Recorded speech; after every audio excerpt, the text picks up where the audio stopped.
बहू सुलक्षणा की जैसे ढेर सारा धन कमाने के चक्कर में लोभ में तो ना आ रहे ना हम। हे नारायण, बहुत कृपा है आपकी। लगता है लोभ का राक्षस किसी को अपनी चपेट में नहीं ले पाया। लेता भी कैसे था? मेरी मैया ने जो समझायो है।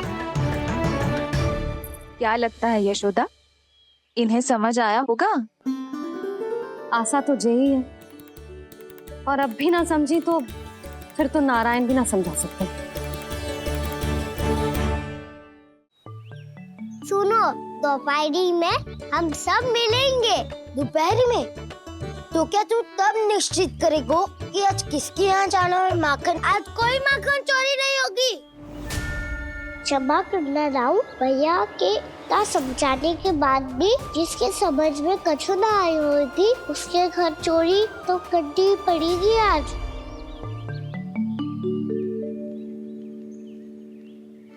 व्यापारी जी, सारी स्त्रियां एक साथ यहीं आ रही हैं। मेरे चक्रव्यूह में फंसने की इतनी शीघ्रता कि संध्या तक भी नहीं रुक पाई।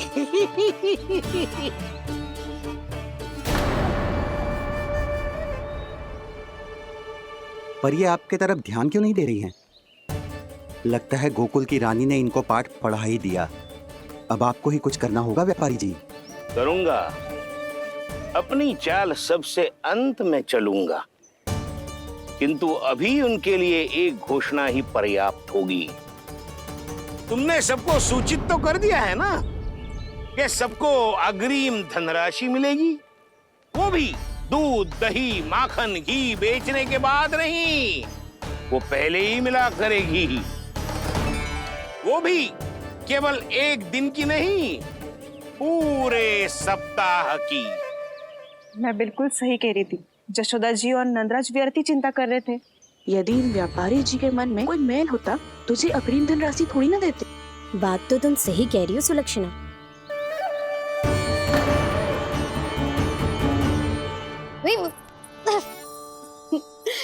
कितनी शरारत करते हो तू?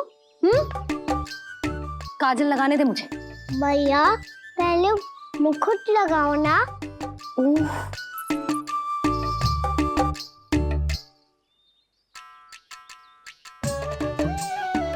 और मेरी मुन्नी?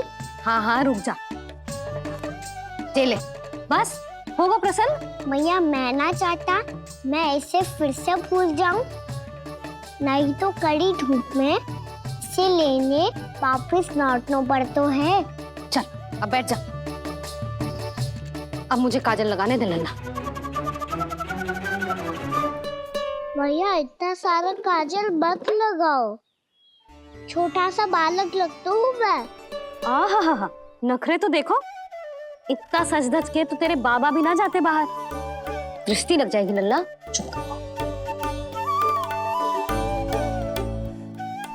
उनको तो आ सकता ही ना है भैया, वो तो गोकुल के राजा है। वैसे भी मुझे भी कम मत समझो, मैं भी राजा हूँ अपनी टोली का। कौन सी टोली? अपनी। ये क्या कर रहे हैं प्रभु? बता, कौन सी टोली? बालकों की टोली मैया, मारी खीर वाली टोली का।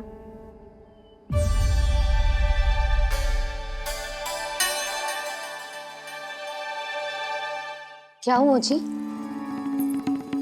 देखो जी, आप इतनी चिंता मत ही करो, आप गोकुल के राजा हो और जे बालकों की टोली का राजा है, तो मैं भी जसोदा हूँ, मैं कोई कम थोड़े ना हूँ, मैं भी गोकुल की स्त्रियों की रानी हूँ। मैंने सबको समझाओ है, सब समझ गई हैं। उपनंद भैया से बात करके आ रहा हूँ अभी।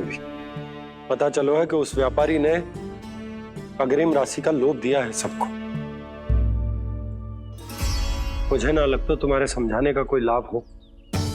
अभी तो ये सब समझ के गई, बोल के भी गई कि अब उस व्यापारी के फेर में ना फंसेंगी। इतनी शीघ्र पलट गई, इन सब में अपनी बुद्धि ना है क्या? जब कोई विकार मन में बस जाता है ना यशोदा, तो सूझबूझ सब समाप्त हो जाती। तो मुझे ही कच्चू करना पड़ेगा। मैया मैं जाऊं? हाँ तू जा।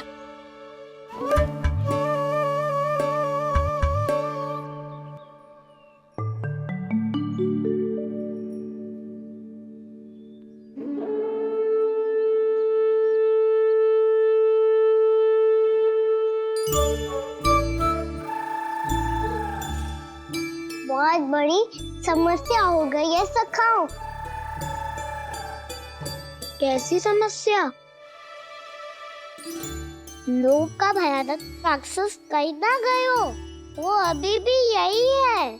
मुझे पता था, और इसका सबसे अधिक प्रभाव तो मेरी मैया और दादी पर ही हुआ है। तुम सच कह रहे हो उज्जवल? हाँ। अरे कछु ना बलदाऊ, जे बड़ बोला तो ऐसे ही बात करते रहेगा बड़ा चढ़ा के। बड़ा चढ़ा के नहीं बोल रहा हूँ मैं। आज से घर पे दूध दही माखन घी सिर्फ एक बार ही मिलेगा। पर क्यों? ताकि अधिक से अधिक दूध दही माखन घी बचाकर उस व्यापारी को 2 गुना मूल्य पे बेचा जाए। इतने से तो काम ना चलेगा। उस सुलक्षणा से, और मैं तो कहूँ सुलक्षणा से ही क्यों, पूरे गोकुल में सबसे अधिक धनवान बनना है तो और माखन जमा करना पड़ेगा। हाँ हाँ मैया, लाओ मैं इसे ऊपर रख देती हूँ। चोरी चुपके से खा तो ना जाएगी ना?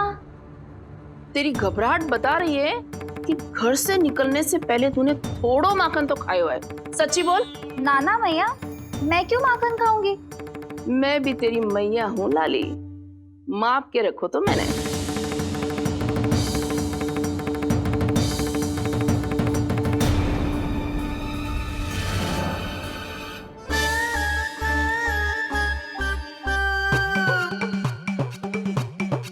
हाय रे, तूने तो सच्ची में माखन खायो है। तनिक भी लज्जा ना आई तुझे?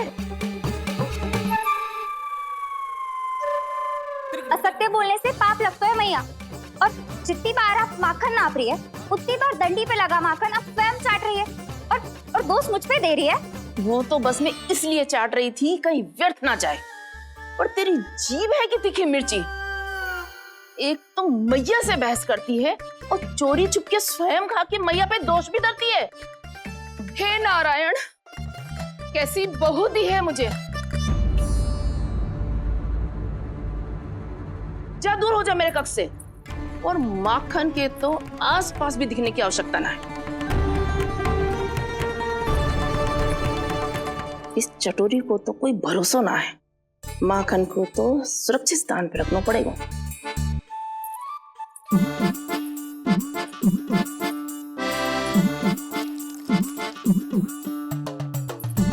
यदि बहू ने अब मटकी उतारने को प्रयास किया तो अचानक पानी गिर जाएगा और घबरा के वो चिल्लाएगी और मुझे पता पड़ जाएगा। मैया,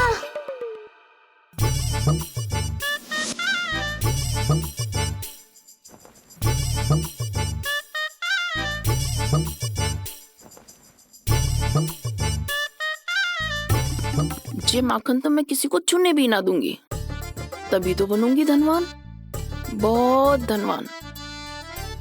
मैया माखन बेचने कहीं अकेली ना निकल जाए। जे तो पता भी ना चलने देगी कि कितना धन मिलो है। इन्हें अकेली धनवान ना बनने दूंगी मैं भी बनूंगी धनवान, बहुत धनवान।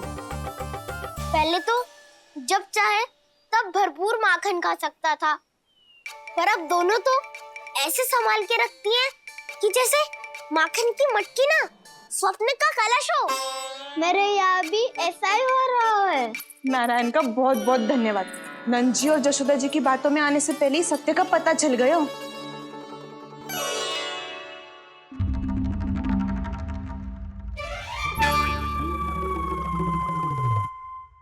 जे इतना सारा माखन।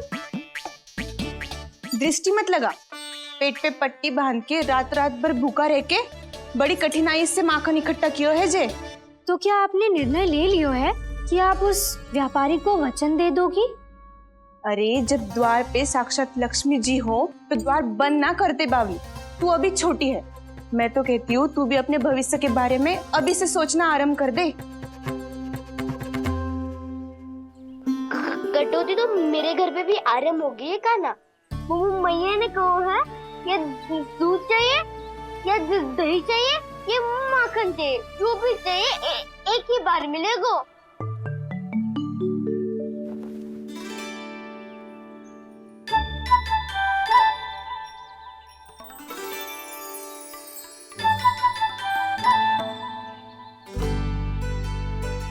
तब हमारी टोली को ही कुछ करना पड़ेगा। तुम सबको तुम्हारा अधिकार मिले, ये हमारा कर्तव्य है।